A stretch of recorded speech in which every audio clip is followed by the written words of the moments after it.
Good morning students, happy new year. और आज का जो हमारे वीडियो का टॉपिक है वो है राजा राय सिंह। स्टूडेंट, इससे पहले हम लोगों ने मारवाड़ के शासकों के बारे में पढ़ा था और उससे पहले मेवाड़ के शासकों के। अब हम बात कर रहे हैं बीकानेर के जो राजा थे राय सिंह, उनका भी इतिहास में काफ़ी महत्वपूर्ण स्थान है। तो आज हम उनके बारे में बात करेंगे कि उनका कैसे क्या योगदान रहा और विशेषतः उनका जो योगदान रहा है वो मुग़ल सेवा के अंदर योगदान रहा है। ठीक है, तो इसको हम आगे बढ़ते हैं। बात करते हैं उनके प्रारंभिक जीवन की। तो राजा राय सिंह का जो जन्म हुआ था वो 20 जुलाई 1541 ईस्वी को हुआ था और उनके पिता थे राव कल्याणमल, जो कि बीकानेर के शासक थे। और राव कल्याणमल की मृत्यु 1574 ईस्वी में हुई थी और तभी राजा राय सिंह की जो का राज्याभिषेक 1574 ईस्वी में हुआ और उन्होंने महाराज की उपाधि धारण करी थी। इससे पहले तक बीकानेर के जितने भी शासक हुआ करते थे वह सब राव की उपाधि धारण करते थे, लेकिन राजा राय सिंह ने महाराज की उपाधि धारण की थी। ठीक है,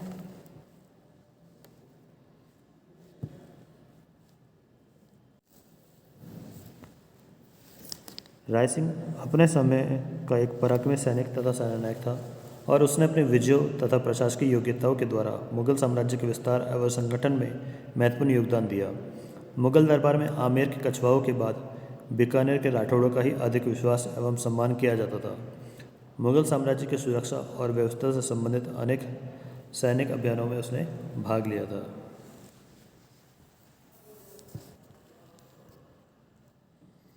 राजा राय सिंह और अकबर। मुगल साम्राज्य की सुरक्षा और व्यवस्था से संबंधित अनेक सैनिक अभियानों में राजा राय सिंह ने भाग लिया था और इन अभियानों में मिलने वाली सफलताओं से उसका आत्मविश्वास भी बढ़ता गया। उसने अपनी योग्यता, कुशलता एवं राजनीतिक चातुर्य से मुगल सम्राट के साथ मैत्रीपूर्ण संबंध को बनाए रखा।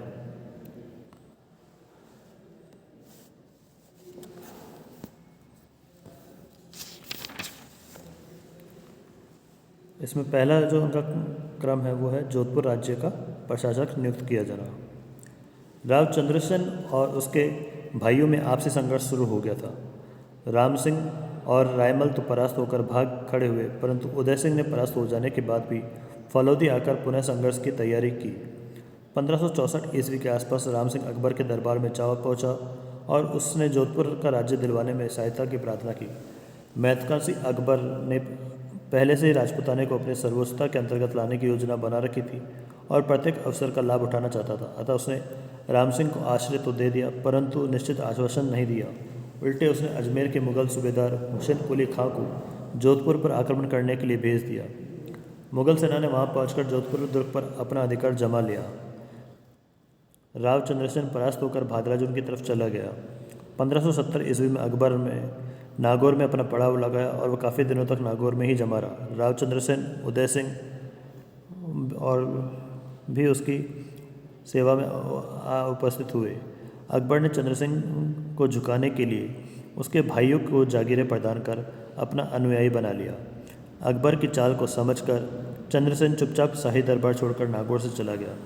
अकबर ने तत्काल एक सेना भादराजुन पर चढ़ाई करने के लिए भेज दी। जब भादराजुन पर भी मुगलों का अधिकार हो गया तो राव चंद्रसेन सिवाने की पहाड़ियों में भाग गया। संयोगवश इसी समय गुजरात में अव्यवस्था उत्पन्न हो गई। अकबर ने गुजरात विजय के उद्देश्य से जुलाई 1572 ईस्वी में फतेहपुर सीकरी से प्रस्थान किया और अजमेर आया। यहाँ आने पर उसे मालूम हुआ कि सिरोही का शासक राणा प्रताप से मिलकर गुजराती क्षेत्रों में उपद्रव मचा रहा है और गुजरात के मार्ग में पड़ने वाले मारवाड़ के क्षेत्र में भी चंद्रसेन ने शाही सेना के लिए बाधा उत्पन्न कर दी है। गुजरात अभियान को सफल बनाने के लिए अजमेर अहमदाबाद के महत्वपूर्ण सैनिक मार्ग को सुरक्षित रखना आवश्यक था। इसलिए अकबर ने कुंवर राय सिंह को जोधपुर के राज्य का प्रशासक नियुक्त किया और उसे इस मार्ग की सुरक्षा का दायित्व सौंपा। इतना ही नहीं, अपितु राजधानी आगरा तथा उसके आसपास के क्षेत्रों का भी सुरक्षा का भार भी राय सिंह को सौंप दिया गया और इस क्षेत्र के स्थानीय शाही जमींदारों को राय सिंह की सहायता करने के आदेश प्रसारित किए गए। राय सिंह को जोधपुर का प्रशासक नियुक्त किए जाने का उल्लेख फारसी तारीखों में मिलता है।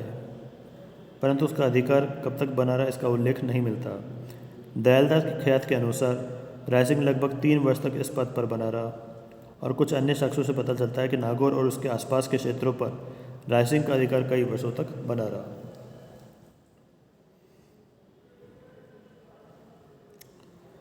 इसके बाद है गुजरात अभियान में सहयोग।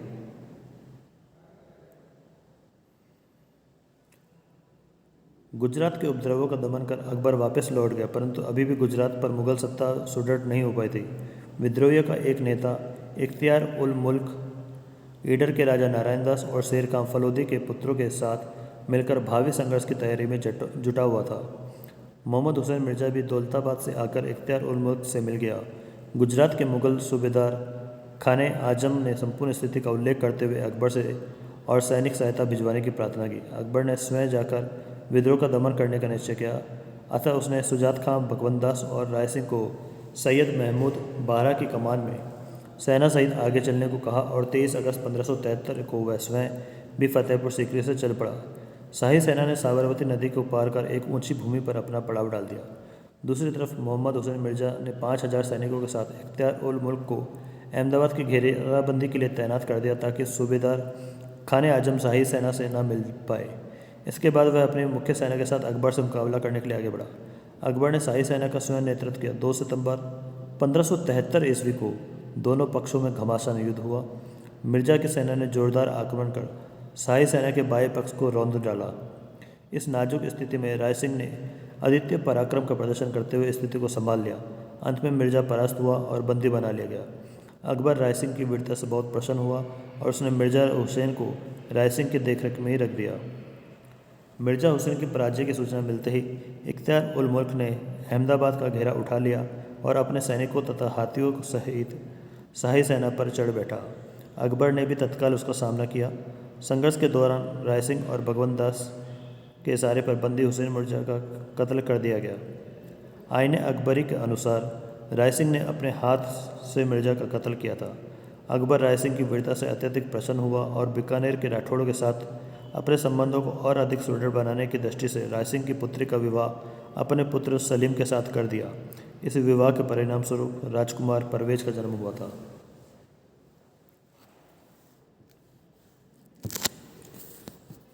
फिर है अपना नेक्स्ट चंद्रसेन तथा सुल्तान के विरुद्ध भेजा जाना।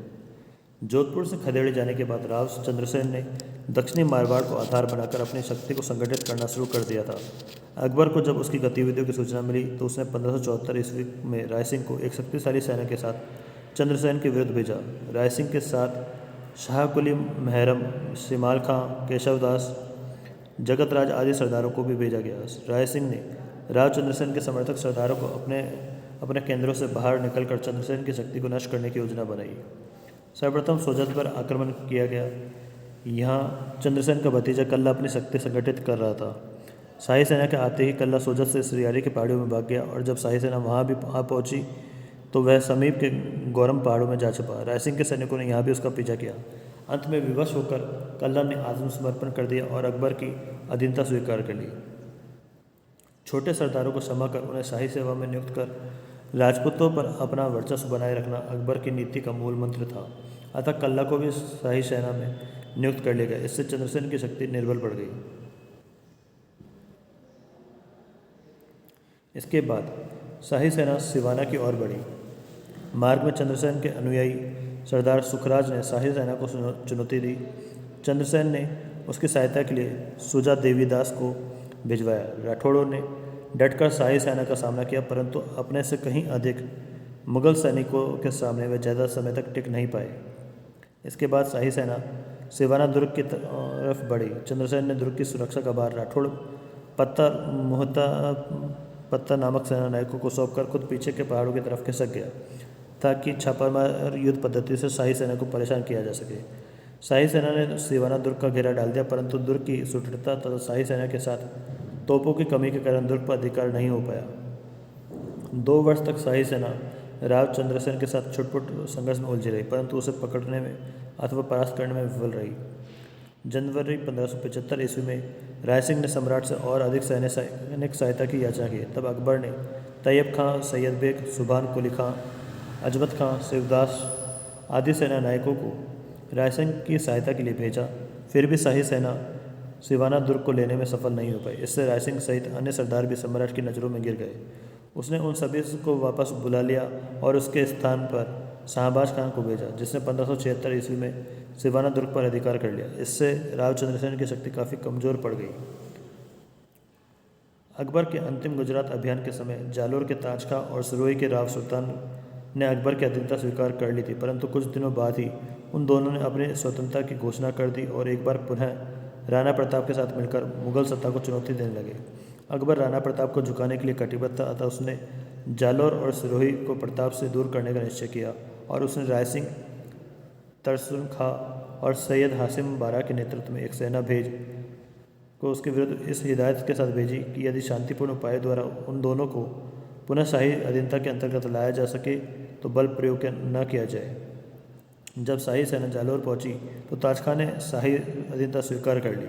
इसके बाद शाही सेना सिरोही की तरफ बढ़ी। राव सुल्तान ने भी मुगलों का विरोध निरर्थक मानकर अधीनता स्वीकार कर ली। ताज खां और राव सुल्तान दोनों ही अकबर की सेवा में उपस्थित हो गए। राय सिंह और सैयद हासिम दोनों को नाडोल में ठहरकर विद्रोहियों का दमन करने तथा इस तरफ से राणा प्रताप के अधिकृत भागों की तरफ और जाने वाले मार्गों को पूरी तरह से नाकेबंदी करने का आदेश दिया गया।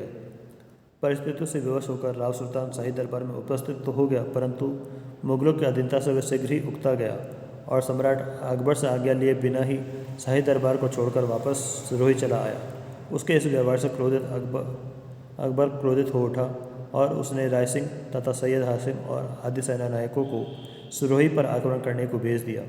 राय सिंह ने सिरोही पहुंचते ही दुर्ग का घेरा लिया, परंतु राव सुल्तान ने इस दुर्ग को असुरक्षित समझकर इसे छोड़ दिया और माउंट आबू के अधिक सुदृढ़ एवं सुरक्षित दुर्ग में आश्रय लिया। सिरोही में अपने विश्वस्त अधिकारियों को नियुक्त कर राय सिंह आबू की तरफ बढ़ा और उस दुर्ग को भी चारों तरफ से घेर लिया। राव सुल्तान इस घेराबंदी से घबरा गया और उसने पुनः अकबर की अधीनता स्वीकार करने का वचन दिया और आबू का दुर्ग राय सिंह को सौंप दिया। राय सिंह ने आबू दुर्ग में भी अपने विश्वस्त अधिकारी नियुक्त कर दिए और राव सुल्तान को अपने साथ लेकर बादशाह अकबर की सेवा में उपस्थित हुआ। राय सिंह की प्रार्थना पर अकबर ने राव सुल्तान को क्षमा करते हुए उसकी अपनी अधीनता में रखना स्वीकार कर लिया। 1577 ईस्वी में अकबर ने राय सिंह की सेवा से प्रसन्न होकर उसके इस मनसब को बढ़ा दिया तथा उसे 51 परगने जागीर में प्रदान किए।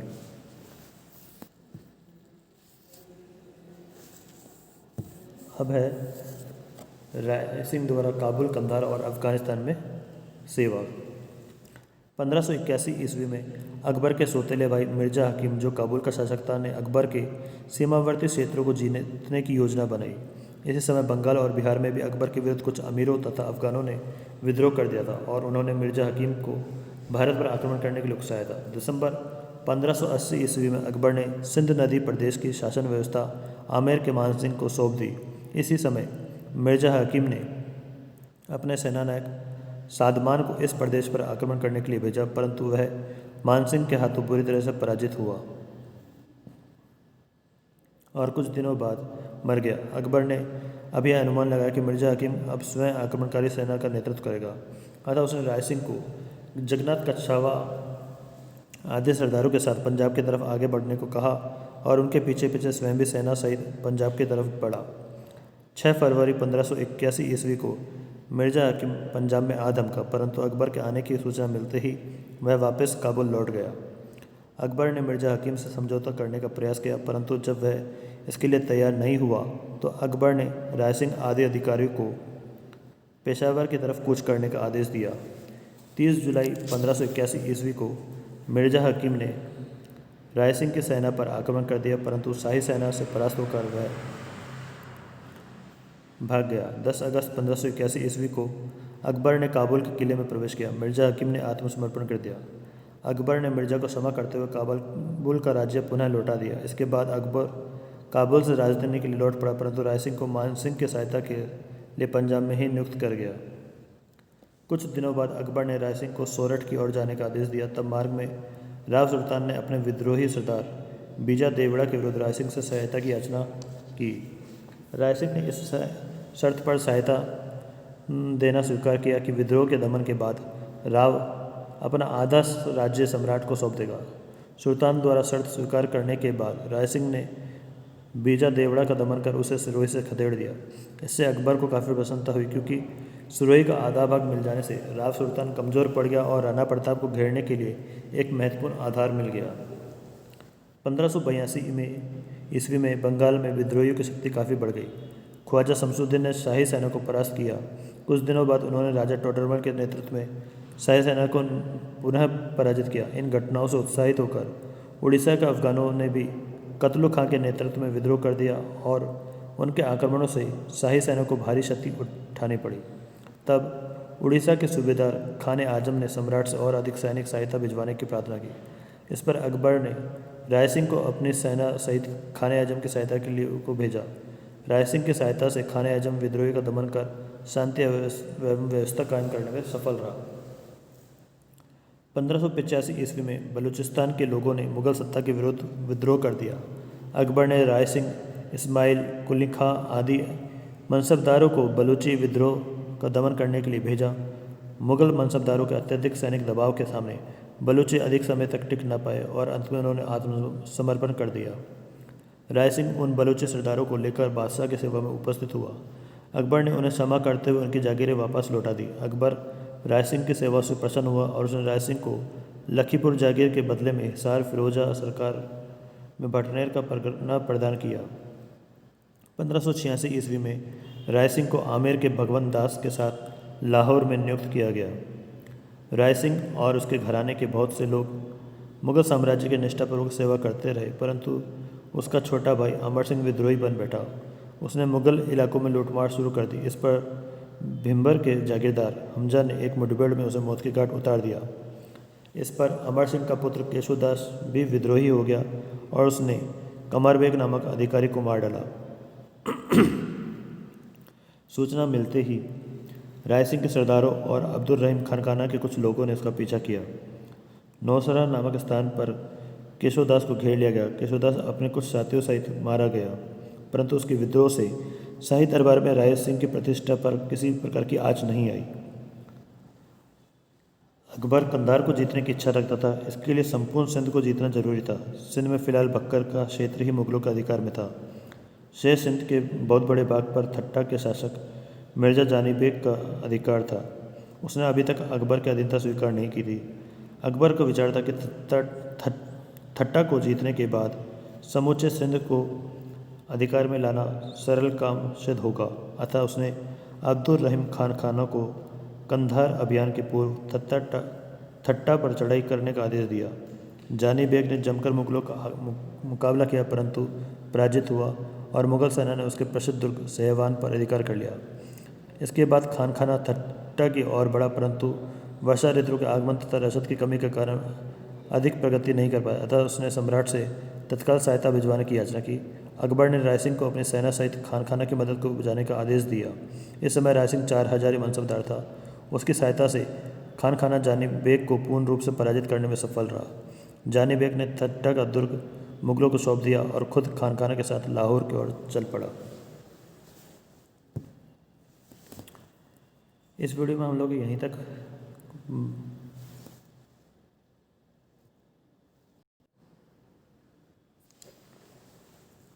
देखते हैं। इसके बाद का आगे का जो राय सिंह की जो दक्षिण की सेवा है, दक्षिण भारत में जो शाही सेवा थी, उसके बाद अकबर की नाराज़गी उसको झेलनी पड़ी और अकबर के अंतिम वर्ष और राय सिंह का किस तरह से रहा, प्लस जहांगीर और राय सिंह का मतलब कैसा रहा, और फिर इसके साथ ही हम लोग राय सिंह का मूल्यांकन भी हम लोग इसमें देखेंगे। ठीक है, तो इसके लिए अब नेक्स्ट वीडियो में करेंगे।